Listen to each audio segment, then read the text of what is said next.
Hello and welcome in to the What's Happening segment, and you are on the GenWealth Radio Hour. Thanks for also joining us online if you're watching on our Facebook Live or anywhere you get our content. We're glad to have you along. My name is Scott Inman. As always, here in the hosting chair and co-hosting with me today is Tim Key, who's an advisor in the office on my team here in the West Little Rock office. Glad to have you along for the first of your appearances with the new radio hour format. So this is your first go at the What's Happening segment. We had a discussion a little bit earlier today about the topics, and so you have to bring your opinion now. You have to bring your strong. I mean, we always have a little opinion with the Get Ready for the Future show, but this is one where you have to have a little bit more strong opinion. You ready to maybe, Let's do it. Yeah. You ready to have I've got an opinion. I know you have them. I know you have them, but it's different when there's a microphone in front of your mouth. That's true. I'll probably say the same thing, though. That's right. That's right. Hey, before we dive into the topics, I did want to kind of use this opportunity, too, since it is the What's Happening segment, to talk about what everybody's talking about, and that is the war that has begun, the strikes on Iran over the last week or so by U.S. and Israeli forces. That has not really sent a huge shockwave through the stock market. I find this very interesting because, as an advisor, that happens late in the week, so there wasn't trading until Monday in response to it. And, I'm driving into work, market's open about the time I'm on the road, and I start getting the notifications. Mine come from Yahoo Finance, and but they're not alone in this as far as writing headlines. Any headline you might have gotten as a notification, I saw that it said the Dow sinks, the S&P drops. It's this fear headline that makes it sound like, yep, that's what everybody expected. The market's going to recoil because we bombed Iran. But then you looked at the actual numbers, Tim, and they really weren't that bad. They were off about 0.5% on Monday, and I think they closed maybe even better than that. That happens on any given day. So I think it's for me, and then Tuesday did get a big drop. We had about a 2.5% drop at one point intraday, but then it closed better. It's up today as we're on the air here on Wednesday. So I think it's an opportunity to say, first of all, don't let the headlines drive your investment decisions, because the headlines are always going to gravitate towards the negative. Yeah, they go to the extremes, and it's usually negative because that's what draws people's attention, unfortunately, anymore. So, and I think they want readers, and so they definitely have to figure out what's the headline of this, or what's the storyline of this, to be able to get those readers to come in. And then you may realize, well, really, there's not a whole lot of information or good hard information in that article. So, we do see a lot of different things pop up throughout the day.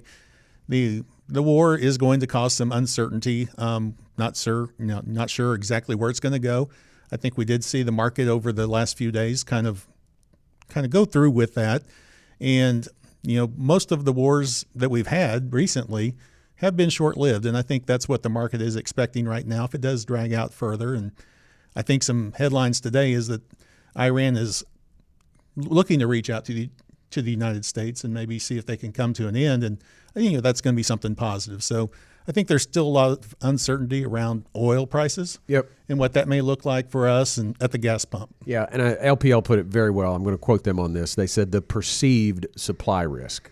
There is no problem with supply right now, right? But because Iran has targeted some countries and infrastructure of the producing states over there, because this is happening in an area where there is a major corridor of shipments coming out, there is a perceived supply risk. And that's what's driving oil prices up right now. You've seen it at the pump. And that is it can be a legitimate problem, but right now it's too early to tell. But I think you hit on something great. We'll move on to this. I know we've got another couple of topics here, but it's important because of what's happening. You said that they're trying to get you to read the articles. That's how they write the headlines. And I realized, that I'm going to actually defend Yahoo Finance here.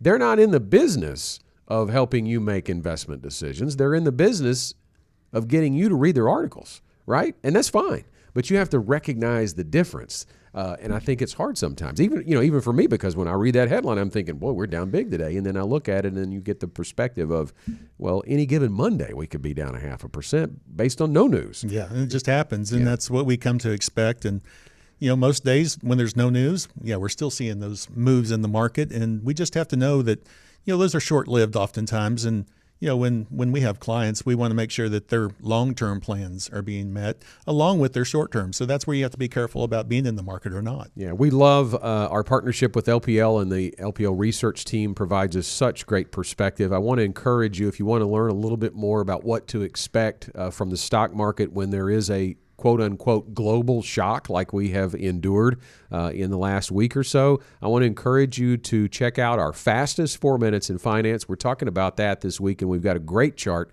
on how long it takes markets to recover on average from global shocks. And right now we don't have a lot to recover from. We're pretty much flat on the week. But if you'd like to sign up for the fastest 4, you can text the word FAST to 501-381-5228. Again, that's 501-381-5228. You can also visit the website fastest4.com. Spell the word fastest and then the number 4, fastest4.com to sign up. We deliver that segment every Friday morning to your email inbox. That's the only email you're going to get from us. We're not going to blow you up with trying to get an appointment or trying to get you to do something else. This is really education only. We want to give you something in 4 minutes or less that you can use for perspective on your finances. All right. I know we're a little late, but we're going to dive into the topics today. This one caught my attention. The headline, "This type of 401k plan could boost retirement savings up to 22%, but it comes at a price." Talk about headlines reaching for it. So what's behind this? This came from MarketWatch. It's an interesting trend happening in the 401k employer plan space. At one point, everything was moving towards what are called target date funds, and you're probably very familiar with that. The easiest way to spot a target date fund is it's got a year on it, right? It's either the 2030 target date fund or the 2040 target date fund. And the easy button here was you go in and you say, this is the year I'm going to retire, and that's the year I need for a target date fund. Well, the problem with that is it is on a glide path, those funds, to basically change your asset allocation to bend more conservative the closer you get to that date that's on that fund. And that may or may not be what's right for you. It's easy and it might work out, but it was a move for 401k companies or providers to basically make it easy for people. And it's been that way for quite some time. But this article, Tim, is talking about how we're now making a swing the other way. Yeah, there's some different things out there where you can actually choose to have a personalized account. And what really that means is they're going to actually manage your account, your portfolio, based on your age, your income, and some different things that you might share with them. And so it's going to be more tailored to you. And so they're saying that this opportunity to be able to have this tailored account is potentially going to give you a better overall return on your 401k plan over the long term. The problem is, or what they're saying the problem is there are some different costs that come with that. So there might be some fees that you are going to have to pay that aren't going to be in those target date funds. And this may or may not be right for everyone. And I think the target date funds do keep it simple. I think the problem with the target date funds happens when you get closer to retirement and the accounts become overly conservative. Yeah. And then that's when some of those returns will actually draw down. And I understand why they do that. They don't want you to necessarily lose a lot of money right before retirement, but your retirement might be 30 years. And so we still need to have growth in that. So being able to choose the right target date fund along the way is more than just knowing the date you're going to retire. Yeah, I think in general, I'm a big fan of this offering because so often people feel like they're alone in making their decisions in their 401k, and maybe and that's why it has been made easier over the recent past. So having access to a tailored 401k account that takes into consideration at least some components of you individually is a good idea, but even this is going to be limited. I think you need to make sure that you don't think this is good enough for the rest of your work life and certainly in retirement just because there's a new enhanced version of this 401k. Because, my questions would be, how do you determine the asset allocation? Because if it's just salary, savings rate, and age, there's more to it than that. Time horizon is going to be able to be maybe weeded out through age. but it doesn't say anything about risk tolerance. And you know, you and I have talked about this before. I think even risk tolerance is limited. Now, you need it. You need to have that discussion with the client. But if you ask a client, how do you feel about losing money? Most people are going to say, I don't like it very much. They don't like that. So the reality is you need some assistance in determining what the right risk tolerance is for you so that you are able to meet your goals. And, you know, that a model manager is in essence what this is going to be, allowing you to customize your asset allocation. I think that's still limited. It does not take the place of a plan, and it does not take the place of a relationship with the financial advisor. Yeah, I think when anyone's just getting started, you got a small balance or no balance. I mean, you really want to be able to stay aggressive. And so, you know, if you want to make it as simple as possible, look at the target date funds, go as far out as you can, and that's the one you choose because it will be the most aggressive. But when you start building an account balance, I mean, you might be in your late 30s, 40s, somewhere in that range. A tailored account is probably something that you're going to want to look into, but I would go to a financial advisor and help them actually build a portfolio with the mutual funds you have available in your retirement account. Yeah. Instead of that. That's a great point. A lot of people think if all their money is in their 401k that they really can't access the help of a financial advisor, and that's not true, especially for us here at GenWealth. We can build the plan because it does not stop us from building the financial plan and including those account balances as part of your plan. But if we don't actually manage the money, we can still look at what you've got and make some suggestions. Ultimately, it's up to you. You know, here's the disclaimer, right? We can't actually pull the trigger on making those fund choices. That's up to you. But we can certainly look at what your investment options are and help build a investment strategy inside of that 401k. All right, this is an interesting article that came out too from Yahoo Finance. Here are 4 surprising signs you're no longer middle class in America. Have you managed to climb your way up yet? So this is based on the mentality that many Americans still identify as middle class.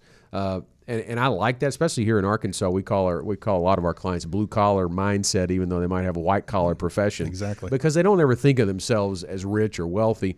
So this is talking about the 4 surprising signs you may no longer be middle class. And I found it interesting that there was no mention of income.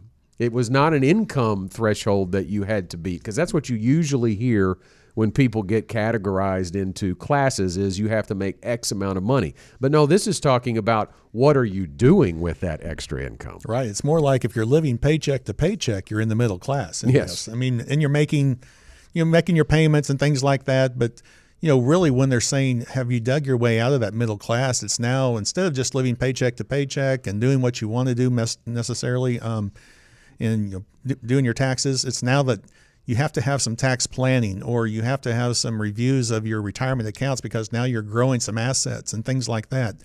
So they're really saying in this article that moving out of the middle class means you're starting to actually make some progress in your savings and in really some of the things that, you know, you look at maybe being a grown up.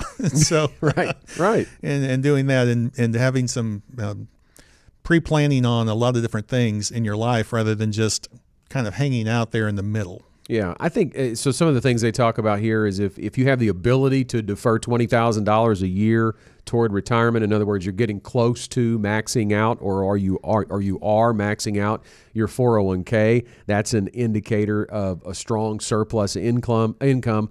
Building a sizable brokerage account, so if you're now spilling over into non-retirement investing, that is an indicator, which is certainly true. Owning multiple properties, if you're looking at a second property real estate-wise, or maintaining a large emergency fund, it never gets too low. Those are indicators of financial stability that go beyond the paycheck to paycheck living. But I think I can't help but talk about this, Tim, because my dad told me years ago when we were talking about money, he said, you can always spend more than you make. Well, so if you're going to identify that I'm no longer in the middle class because I have surplus income, there are a lot of people that don't have surplus income that are making a lot of money. And it highlights, as we talk about here, the difference. Income can make you rich, but it doesn't make you wealthy. No, I mean, you have to actually make some good decisions to become wealthy because, a lot of people have good incomes and it comes in to their bank account and it goes right back out. And so,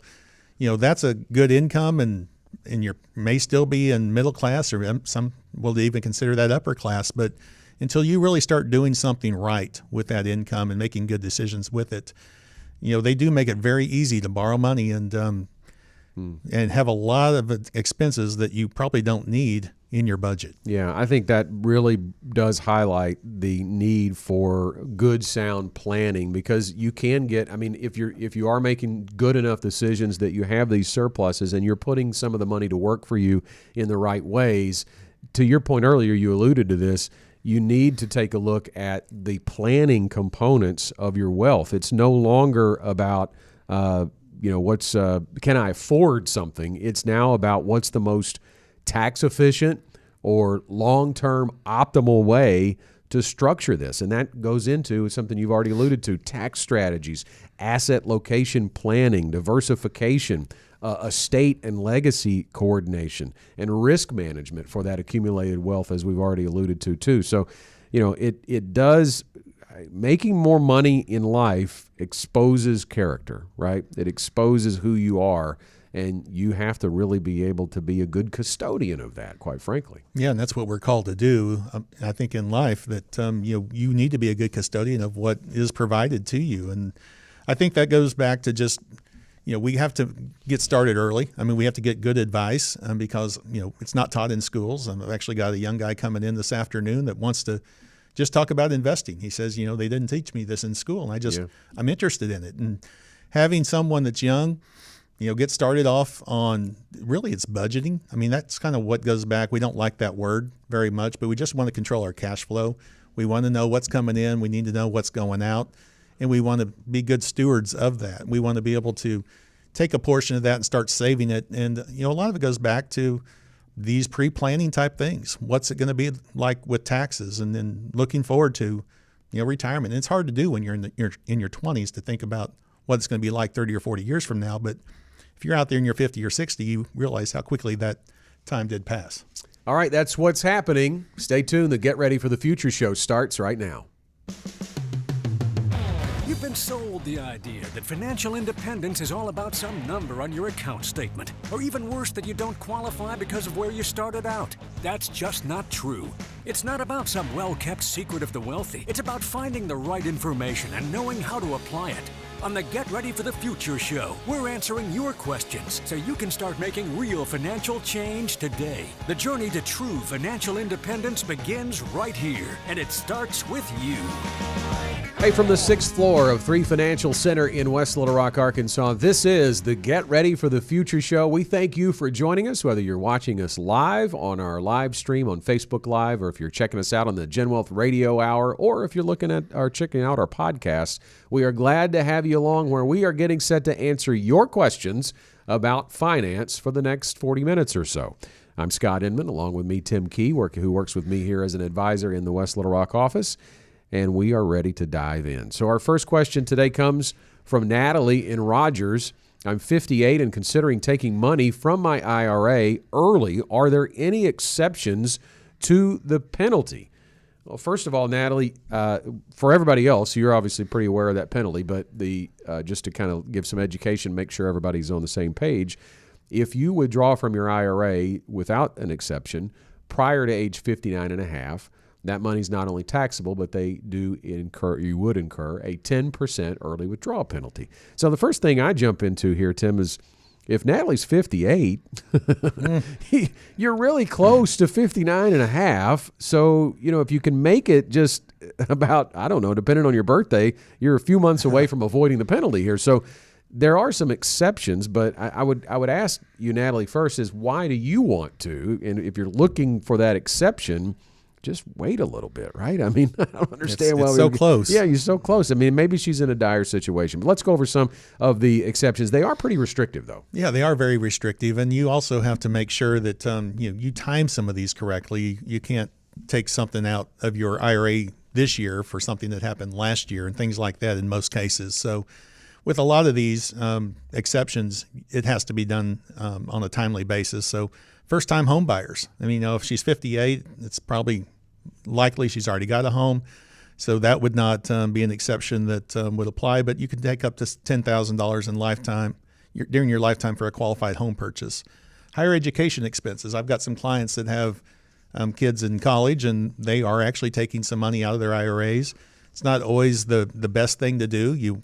It's kind of going back to, you want to make sure your air mask is attached first when you're going through turbulence in an airplane, and then helping your neighbor. So this is kind of the same way. You want to make sure your retirement's taken care of before taking care of your child's college, because you don't want them having to take care of you later on. But qualified expenses for you, your spouse, children, or grandchildren are available there without that penalty. Death or disability, medical expenses, and insurance payments. Oftentimes medical insurance, again, it goes back to unreimbursed expenses exceeding 7.5% of your AGI. So that's usually a pretty high number. And then also premiums paid while unemployed is an option there. Birth or adoption, 58. I'm not quite 58 yet, but you wouldn't see me taking that exception. Qualified military reservist, IRS levies, terminal illness, emergency expenses. There are some things there. The emergency expenses up to $1,000 per year for personal or family emergencies. I think that actually came in during COVID. I think is when they started that exception. So that's a short list of exceptions. You have to be very careful because that 10% penalty on top of your ordinary income tax that you're going to have to pay on that can be a big hammer that you probably want to avoid. Yeah, I think that another piece to that, Natalie, is you have to know how to correctly code the exception on your tax return. So it's complicated. I would avoid this at all costs. Now, again, we've mentioned Natalie is so close to 59.5, but this goes for really anybody that is looking to take money early out of their IRA. Wouldn't normally advise it, but in addition to the reason for the withdrawal, Natalie, we would recommend taking a look at all of the other options you may have first. So what about your cash? Even if this depletes, in her case, even if this depletes her cash reserve, it's temporary because it's better than paying the 10% penalty. Do you have non-retirement accounts? You have no penalties there, only capital gains taxes if you sell something out of your non-retirement account. Do you have a Roth IRA? She's talking about taking money early from the IRA. In a Roth IRA, earnings may be taxable and penalized, but your original contributions could be accessed without penalty or taxes. And then the other thing, too, and this requires some front-end planning. That's why we always talk about the plan. If you are retired at 58 and even as early as 55, good planning, Tim, would allow you to not need your IRA because you can leave some money in the 401k. We do this all the time with clients who retire before 59.5. Yeah, if you can retire early, this is one of the ways to get to the money that you've saved for retirement without incurring that penalty. And and most plans will allow it. So it's simply, if you are 55 and you are ready to retire, you can retire from the company and you can leave that money in the 401k or a portion of it and move the rest of it to an IRA if you'd like. But if you can leave that money behind and at 58 or even 56, whatever that age is, you have access to that. Just like your 59.5, really, you just have to pay ordinary income taxes on it, but there is no penalty. Yeah, and then the other thing, too, for people who are still working, Natalie doesn't say anything about if she's retired, you could borrow the money without incurring penalty from a 401k. You could take a 401k loan. Again, not something that we would usually advise, but that's still better than a 10% penalty. Now, you do have to understand that if you leave the job without paying that loan off, you're not going to get that money back, right? So we consider these options. This is big. This is a big thing. Natalie's a short window we're talking about before she doesn't have a problem with it. But for a lot of people, knowing how much money you can withdraw from your investments during retirement is important. And also important is the best way to sequence, knowing the best way to sequence those withdrawals to minimize your taxes and avoid any of those early withdrawal penalties. Hey, if you want more free info about retirement, investments, and your money, you can subscribe to our YouTube channel. We've got all sorts of resources that pop up on our YouTube channel. Just search for GenWealth Financial Advisors on YouTube. Our next question on the Get Ready for the Future show is from Joy via text message. And she writes, my spouse just retired and I'm still working. How do we adjust our spending now that we're a one-income household? Very common question, Joy. We get this in our meeting room. A lot of times people do not retire at the same time. There may be a significant difference in age. We don't know if that's the case here. It may be because one spouse needs to keep working to carry health insurance if the retiring spouse is giving that up and not 65 yet, not eligible for Medicare. Maybe that one spouse needs to continue working for a full retirement benefit from a pension. And it may just be that that spouse likes their job. So we don't know, Joy, what the reason is there, and we would certainly want to sit down and get your unique circumstances. But first, no matter the reason, you got to do the math to determine how much you'll need to offset the loss of the retiring spouse's income. Yeah, I think a lot of that goes back to, hopefully we did some pre-planning, or we'd like to do pre-planning on this just to see what that's going to look like. But when the spouse does retire, I mean, obviously the age is an important factor because, did they start a pension or did they start Social Security? We look at not necessarily what their gross income was, because if someone was making $100,000 a year and they were having taxes and they were having insurance and, they may have been adding to their 401k balance, that $100,000, it's a lot of it's gone before you ever actually get to take it home and spend it. So oftentimes what we're trying to do as advisors for our clients is replace that take-home pay and anything else that might have come in that you're going to have as an expense that maybe got prepaid through your paycheck. But if we can replace your take-home pay, and that take-home pay could be from a pension payment, from a Social Security, and then we can determine how much needs to come from the retirement accounts to make up that difference to replace that income. And then again, there's a lot of things that go into the expenses in retirement. Maybe we're not spending quite as much because we've been able to eliminate some of the business expenses, the travel expenses to work and things like that. And so there's lots of different factors that we can look at that comes into play here, where we can see really how do we make sure that a one-income family is, living like they want to live. Yeah, if you've got the means cash-wise to pay off some debt, that would have certainly free up some of your expenses. And if you don't, refinancing might be an option, although I think in this environment it's probably unlikely that you're going to be able to reduce that payment because interest rates are probably higher now than whatever you started at. I do think that downsizing or relocating a home could potentially help if you get closer. From the relocation standpoint, if you get closer to the things you do, maybe you're walking to get somewhere and get something as opposed to taking that car. But downsizing is a big thing that I think a lot of people need to consider in retirement. It's not only about taking the equity out of a home and not having a mortgage anymore potentially. It's also reducing utility costs. It's reducing all sorts of taxes, insurance. All those things can be reduced by downsizing. So there's a lot you can do there. And then, you can, I love some of these in here too that we got lifestyle and budget changes. Are you taking advantage of senior discounts, right? Maybe you already are. We don't know how old you are. But the other thing too is, and this one creeps up, I used to not be a big believer that eliminating subscriptions would really save somebody that much money. But in this day and age where it seems like we all have 30 of them. That's true. It definitely adds up if you take a look at what am I actually using? What am I getting out of this? Well, I think especially with the streaming that we have going on now on our televisions. I mean, that's the thing.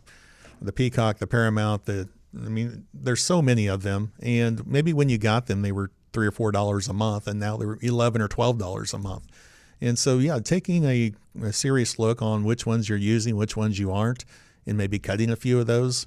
It can save a few $100s a year for sure, and maybe more, because there's just so many things that maybe we've seen it come out of our bank account or hit our credit card for so long that it just feels like it's a pet. But it is something that we can release and get some free cash flow out of that. Here's the deal. In the quest for financial independence, I think you really do have a leg up when one spouse continues to work. If that spouse that retired is Social Security age and can turn on Social Security and can begin to get some guaranteed income, a lot of times that's going to replace 25, 30%, 40% of what income they were bringing in. That is a big cushion. You can lower your expenses. That helps a lot.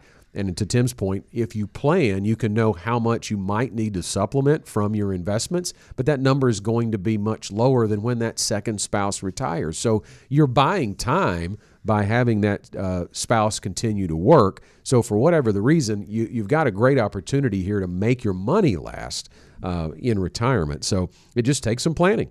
take some planning. That's really, if we boil this whole show down, it's going to be back to the plan, but it truly is. You've got to do the planning. This is the question of the week.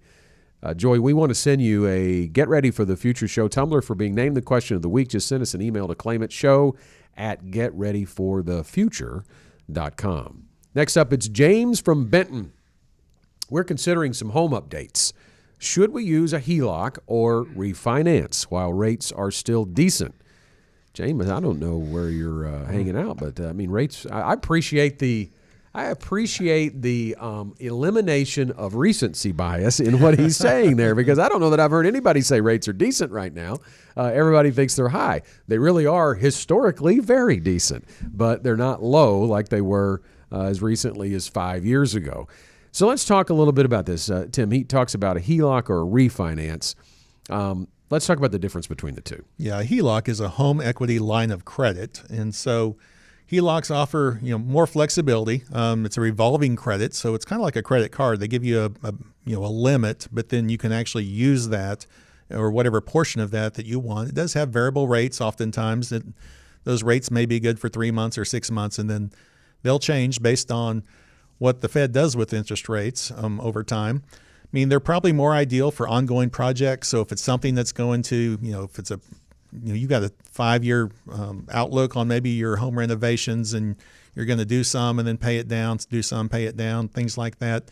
A home equity line of credit might be the best way to go between these two. And, I think each one of these is going to be attached to your home as collateral. Your house is going to be collateral on this. So if something goes south with it, I mean, the bank can reach out and tell you, hey, we're going to sell your house, and go through that process to foreclose to be able to pay this off. Yeah, I think it's good to think about, if the reason you're borrowing here is home updates. It's going to be potentially difficult, James, for you to know when the end date of your need for money is and how much you're actually going to need. So from that side of things, I might lean more towards a HELOC because it's open. And you can borrow more. You got a line of credit, as Tim's already alluded to, so you can take a little bit more if you need it. But I think the downside for me, because I do tend to think of the HELOC as it is the most flexible way to borrow, but it can also go on forever. That's the danger of a HELOC. I mean, there usually is a re-upping time, like it's only open for 5 years, but it may become very difficult to pay off. I do like the idea of a home equity loan from the standpoint of your end date. You're going to make a set number of payments and it's going to end, whereas a HELOC, they may only require you in most cases to just pay the interest. Yeah, and it's going to last for a long time, and you may get used to it, and you may just have it for 20, 30 years potentially if you get it early when you're buying your house. And so, I think you have to be real careful. We always want to make sure everyone's real careful with debt and not using it as really a tool. I mean, some people would say that you should be able to use debt as a tool, but I think it should be used for temporary things, maybe to make you get just through a project, but let's not hang on to it forever. And I think one of the other things with, the HECL, it's one of those things where you can lock in. Maybe you've got a big project you're going to do and you don't have to pay the contractor until the very end. You know what the amount's going to be. It's more set up like a mortgage. And so I wouldn't necessarily move this into your mortgage and refinance the whole thing, but you can just have that piece of it be a separate loan and have a separate payment structure on it and go ahead and get it knocked out. And it's going to have more of a defined timeline. So you may only have it for 5 years or 10 years or whatever that looks like based on the size of it.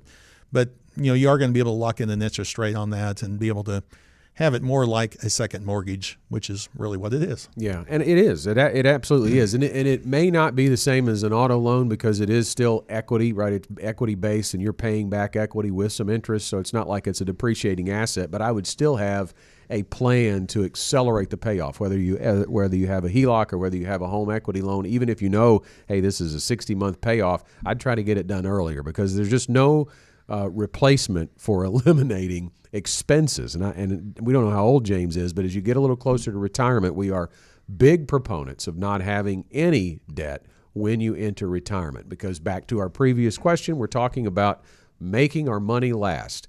not running out of money before you run out of time. Well, think about the advantage that you have in two ways if you don't have any debt, including mortgage or second mortgage debt when you reach retirement. Well, you have less money that you have to take out every month. And then if your portfolio will withstand $5,000, $6,000 a month in withdrawals, look at what you can do with it. Look at where your financial freedom exists, not in paying debt service, but in doing what you want to do. Yeah, and I think the other thing we also see with a lot of our clients or people that have questions is sometimes, hey, should I take this money out of my 401k or my IRA instead of taking out a loan? And so oftentimes, especially even in your retirement years, I mean, maybe you're 65 and you are retired, but you do want to have a home project, and maybe it's a $75,000 renovation. It might be better to take out a loan and spread those payments over multiple years and go ahead and accelerate it instead of taking out a big lump sum from your retirement account. Because again, if it's coming out of something that's been pre-tax, it may move you into a higher tax bracket. So you may be paying a lot more in taxes by taking that money out of your 401k or out of your IRA than you would if you actually just grabbed a loan and let's go ahead and structure it so we can go ahead and get it paid off, maybe over a 2 or 3 year time period. So you're not taking huge lump sums in any one year, but you're spreading those distributions out over multiple years. James, we thank you for the question. Certainly you can reach out and go through the Ready to Retire process if you're getting close to retirement, and that will include determining the best way to pay for some home updates in conjunction with your overall retirement income plan. If you're interested in going through the Ready to Retire process with us, you can start it by calling 866-653-PLAN. That's 866-653-7526. You can also reach out via email, info@getreadyforthefuture.com, and someone, more than likely Dustin, our client introductory specialist, will get back with you to set up that first appointment and match you with an advisor that can help you meet your goals. Time for one final question on today's show. It's from Jennifer in Little Rock. We want to leave part of our estate to charity. Is it better to do that through our will or through a retirement account? Interesting question, Jennifer. Got some questions for you, I'm sure, there was when you say through your will or through your retirement account. I think we're going to have to shoot holes in that first. Not sure you're going to get much done with the will. Your will is going to identify your desires, but it is not going to stop your estate from going through probate. And probate court comes with high cost. It can also come with challenges to that will. So that is certainly not the best way to leave your estate to charity. Through a retirement account, that may be a possible way, but I think we've got some better options for you. So let's talk about some options, Tim, that Jennifer might consider. Yeah, one of the ways we can do this is through a charitable remainder trust. It's an irrevocable tax-exempt trust that allows you to donate appreciated assets, whether that's stocks, mutual funds, all those types of things. You can go ahead and do that without having, capital gains or taxes come your way, but it is irrevocable. So that's one of the things you have to remember when you hear the word trust. There's either revocable or irrevocable. Irrevocable, once it goes in there, it's gone. So one of the things you can do with the charitable remainder trust is you can set it up so that you can have income off of that during your lifetime, but upon your death, then that charitable remainder trust, the remainder of whatever's in there, will go to charity. Yeah, so I like the income stream part of that. Don't necessarily like the irrevocable part of that, but again, there has to be a reason that it is absolutely going to charity. I would say the first thing, Jennifer, we need to do is sit down and walk through our Ready to Retire process to make sure you're okay. This is becoming, as we get a little longer in the tooth in this industry, this is becoming more of something that is top of mind for more and more of our clients. I think that for a long time, they rightfully so want to make sure they're okay. But I do have a client, I think I've talked about him before, that is very interested in giving all his wealth away. So we are working on charitable ways to do that. But the first thing I told him when he came in is we've got to make sure you're okay first. We don't want to give it away too quick. Exactly. We've got to make sure you have the income you need. So Jennifer, this is great, but if you're just kind of spitballing at what you want to keep to live on and how much you're going to give the charity, you don't want to part with it too early. And there are ways to continue to donate to charity, but also make sure you keep some for yourself to live on. So we're creating a retirement income plan for you to know how much you may need to park for you. Maybe it's $1 million, maybe it's 1.5, and maybe you have $2 million. Then you can go, hey, I've got $500,000 that I'd like to leave to charity. Well, the great thing is if you're planning, it doesn't have to be $500,000. It could possibly be twice that, right? Mm-hmm. So let's talk a little bit about another one that's really gaining traction here. We're using it here at GenWealth some. It's called a donor advised fund, or a DAF. You can look at that online as a DAF. It's a specialized tax-advantaged financial account managed by a public charity designed for individuals to consolidate, invest, and manage charitable contributions. So let's take out the high-level speak there. What this basically is you're going to donate your assets now over time, probably not a huge chunk right away, but let's say you have $50,000 you want to start and seed this DAF with. You're going to make that contribution to a third-party charity. But it's not going to go anywhere. It's going to be invested. It's going to be in an account, and it could grow to $60,000, $70,000, $80,000 over time, but you get the tax deduction on it when you make that contribution. But then, Tim, when it does go to charity, which, by the way, you have some control over the decision-making on which charity it goes to, it goes without taxation. Yeah, that's the great thing here is you're really being able to make those contributions to this third-party foundation that's going to be able to manage these funds and allow you time to then decide who's going to get them, what organization is going to get those.